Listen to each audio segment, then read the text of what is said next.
Gold, trusted gold buyers. మీరు తాకట్టు పెట్టిన బంగారాన్ని విడిపించి ఈ రోజు ఉన్న మార్కెట్ ధరకు కొనబడను.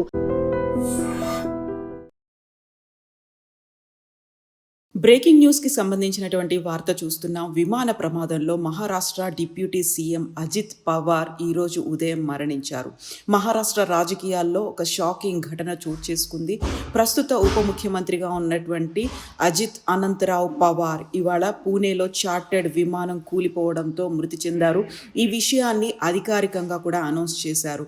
మహారాష్ట్ర ఉప ముఖ్యమంత్రి అనంతరావు పవార్ పూణేలో చార్టెడ్ విమానం కూలిపోవడంతో దుర్మరణం చెందారు.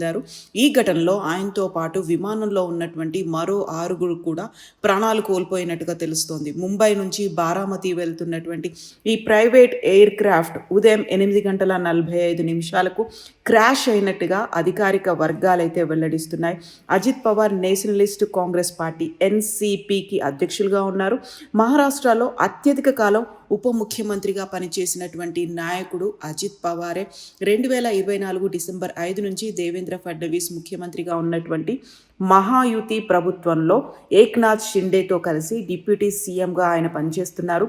ప్రమాద వార్త తెలిసిన వెంటనే ఘటనా స్థలానికి రక్షణ సిబ్బంది, పోలీసులు, ఫైర్ సర్వీసెస్ బృందాలు చేరుకున్నాయి.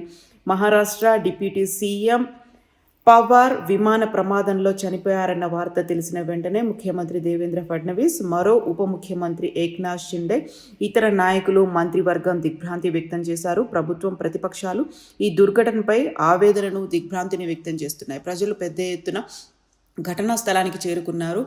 బారామతి నియోజకవర్గం నుంచి బలమైన బేస్ ఉన్నటువంటి అజిత్ పవార్ శరద్ పవార్కి అన్నయ్య కుమారుడు. రాజకీయంగా చాలా శక్తివంతమైనటువంటి వ్యక్తిగా ఎదిగారు. ఆయన మరణంతో మహారాష్ట్ర రాజకీయాల్లో భారీ లోటు ఏర్పడింది అనేది భావిస్తున్నారు.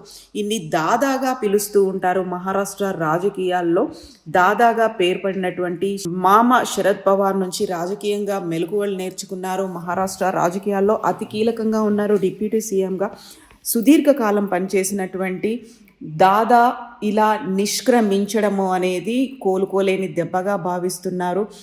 జిల్లా పరిషత్ ఎన్నికల ప్రచారం కోసం ఆయన బారామతికి వెళ్తున్నటువంటి సమయంలోనే ఈ ప్రమాదం జరిగింది. ఆయన విమానం ల్యాండింగ్ సమయంలో కుప్పకూలిపోయింది. విమానంలో అజిత్ పవార్తో పాటుగా మరొక 5 కూడా ఉన్నారని తెలుస్తోంది. ఈ ప్రమాదంలో తీవ్రంగా గాయపడినటువంటి అజిత్ పవార్ ఈరోజు ఉదయం 8:45 జరిగినటువంటి విమాన ప్రమాదంలో తీవ్రంగా గాయపడ్డారు. ఆయన్ని హాస్పిటల్కి తరలిస్తున్నటువంటి సమయంలోనే మరణించినట్టుగా ఆ వార్తలు అందుతున్నాయి. అజిత్ పవార్ వ్యక్తిగత విమానం అది. అధికారులు, భద్రతా సంస్థలు సంఘటనా స్థలానికి చేరుకునే పరిస్థితిని అంచనా వేస్తున్నాయి. విమానంలో మొత్తం 5 వ్యక్తులు ఉన్నారు అనేది వార్తలు అందుతున్నాయి. మంచు కారణంగా సరిగా కనిపించలేదు. దీని కారణంగానే బారామతిలో ల్యాండింగ్ సమయంలోనే ప్రమాదం జరిగింది అనేది భావిస్తున్నారు. ప్రమాద ప్రాంతం అంతా భయంకరంగా జరిగింది. ఆ ప్రాంతం మంటలతో నిండిపోయింది. పొగ అంతా కమ్ముకున్నటువంటి పరిస్థితి. ఈ ఉదయం ముంబై నుండి బారామతికి ప్రత్యేక విమానంలో జిల్లా పరిషత్ ఎన్నికల కోసం ఆయన ప్రచార ర్యాలీ కోసం బయలుదేరారు. బారామతిలో ఈరోజు ఆయనకు షెడ్యూల్ ఉంది. ఈ నేపథ్యంలోనే ఉదయమే బయలుదేరారు. ప్రమాదానికి గురైనటువంటి విమానం విఎస్ఆర్ నడుపుతున్నటువంటి లియర్ జెట్ 45 విమానంగా గుర్తించారు. ఆయన విమానంలో ఆయనతో పాటుగా భద్రతా సిబ్బంది కూడా ఉన్నారు. బారామతి విమానాశ్రయంలో ఆ విమానంలో మొత్తం 5 ఉన్నట్టుగా ఇప్పటికి చెప్తున్నారు. వీరిలో మహారాష్ట్ర డిప్యూటీ సీఎం అజిత్ పవార్ ఉన్నారు. మరో 2 ప్రయాణికుల్లో ఆయన పర్సనల్ సెక్యూరిటీ ఆఫీసర్తో పాటుగా ఒక అటెండెంట్, 2 సిబ్బంది కూడా ఉన్నట్టుగా ఇప్పటికీ ప్రాథమిక సమాచారాన్ని బట్టి అందుతోంది. విమాన ప్రమాదం నుంచి ఎవరు బయట పడలేదు అనేటువంటి అధికారిక వార్త కూడా అందుతోంది. సో అజిత్ పవార్ తన మామ అయినటువంటి శరద్ పవార్ ఆధ్వర్యంలో రాజకీయాలను నేర్చుకున్నారు. 4 దశాబ్దాలకు పైగా మహారాష్ట్ర రాజకీయాల్లో ప్రముఖ వ్యక్తిగా ఉన్నారు అజిత్ పవార్.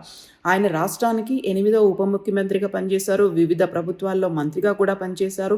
ప్రస్తుతం ఇప్పుడు బీజేపీ, శివసేనతో పాటుగా అజిత్ పవార్ మహాయుతి అనేటువంటి ఏర్పడినటువంటి కూటమిలో ఆయన 2 ఉప ముఖ్యమంత్రుల్లో ఒక ఉప ముఖ్యమంత్రిగా అజిత్ పవార్ ఉన్నారు. తన మద్దతుదారులు దాదా అని ముద్దుగా పిలుచుకునేటువంటి అజిత్ పవార్ 1980 సమయంలో తన మామ శరద్ పవార్ ఆధ్వర్యంలో రాజకీయాల్లోకి ప్రవేశించారు. 1991 నుంచి బారామతి లోక్సభ స్థానాన్ని గెలుచుకున్నారు. అలా తన మొదటి ఎన్నికల్లో విజయాన్ని సాధించారు. తర్వాత కొద్ది కాలానికే తను లోక్సభ స్థానానికి రాజీనామా చేసి శరద్ పవార్కి అవకాశం కల్పించారు. ఆ తర్వాత జరిగినటువంటి ఉప ఎన్నికల్లో శరద్ పవార్ గెలిచారు. అప్పటి ప్రధానమంత్రి పివి నరసింహారావు ఆధ్వర్యంలో రక్షణ శాఖ మంత్రి అయ్యారు. ఆ తర్వాత అదే సంవత్సరం అంటే 1991లో అజిత్ పవార్ తన కుటుంబానికి బలమైన కోట అయినటువంటి బారామతి అసెంబ్లీ స్థానం నుంచి పోటీ చేశారు. ఎమ్మెల్యేగా ఎన్నికయ్యారు. ఆయనకి ఇప్పటికీ 7 సార్లు అదే బారామతి నియోజకవర్గం నుంచి ఎమ్మెల్యేగా ప్రాతినిధ్యం వహించారు. 2019లో జరిగినటువంటి అసెంబ్లీ ఎన్నికల్లో 1,65,000 ఓట్ల మెజారిటీతో ఘన విజయం సాధించినటువంటి దాదా ఇప్పుడు దూరమైపోయారు, కనుమరుగైపోయారు. హఠాన్ మరణం అనేసరికి అక్కడ మహారాష్ట్ర రాజకీయాల్లో ఒక కుదుపు అనేది ఏర్పడింది. అజిత్ పవార్ లేని లోటు అనేది. సో దాదా అభిమానులైతే ఇలాంటి ఒక ముఖ్యమంత్రి అజిత్ పవార్ ఇప్పటిదాకా వివిధ శాఖల్లో పనిచేశారు. డిప్యూటీ సీఎం అయినప్పటికీ కూడా ఆయన్ని ముఖ్యమంత్రిగా ఊహించుకున్నారు. అలాంటి ముఖ్యమంత్రి లేరు అనేటువంటి ఒక భావన ప్రజల్లో ఉండాలి, అభిమానుల్లో ఉండాలి అని భావించారు. భవిష్యత్తులో ఆయన ప్రధానమంత్రి అవుతారని కూడా భావించినప్పటికీ డిప్యూటీ సీఎం ప్రయాణిస్తున్నటువంటి విమానం క్రాష్ ల్యాండింగ్ జరగడం, అఘోర విమాన ప్రమాదంలో ఆయన మరణించడము అనేది ఇప్పటికీ తేలుకోలేని విషయంగా ఒక బ్రేకింగ్ న్యూస్గా వాళ్ళు చూస్తున్నారు. అనుకోని ప్రయాణం, తను ప్రాతినిధ్యం వహించినటువంటి ఒక కంచు కోటగా భావిస్తున్నటువంటి బారామతిలోనే ఆయన విమానం ప్రమాదానికి గురి కావడం, ఆ విమాన ప్రమాదంలో ఆయన మరణించడము అనేది ఒక కోలుకోలేని వార్తగా చూస్తున్నారు. సో అఫీషియల్గా అయితే అనౌన్స్ చేశారు డిప్యూటీ సీఎం 5 మరణించారు అనేటువంటి వార్త అఫీషియల్గా అయితే అందుతోంది. నిజంగా ప్రస్తుతం ఉన్నటువంటి సమాజం దేనికి ప్రయారిటీ ఇస్తుంది? ఆర్థిక సంబంధాల చుట్టూ మాత్రమే తిరుగుతుంది. మళ్ళీ ఎన్నికలంగానే చాలా విరక్తి కలుగుతాం. మంచి అనిపిస్తుంది కదా, లేడీస్ కూడా ఛాలెంజింగ్ జాబ్స్ చేసినప్పుడు చాలా బాగుంటది. ట్రాఫిక్ అసిస్టెంట్స్ గా నియమించిన ట్రాన్స్జెండర్స్ అందరితో సాల్యూట్ చేయించుకుంటున్నారు. ఫుడ్ డెలివరీ ఇవ్వటానికి వెళ్ళినటువంటి డెలివరీ బాయ్ అనిల్ పై కళ్ళ ముందు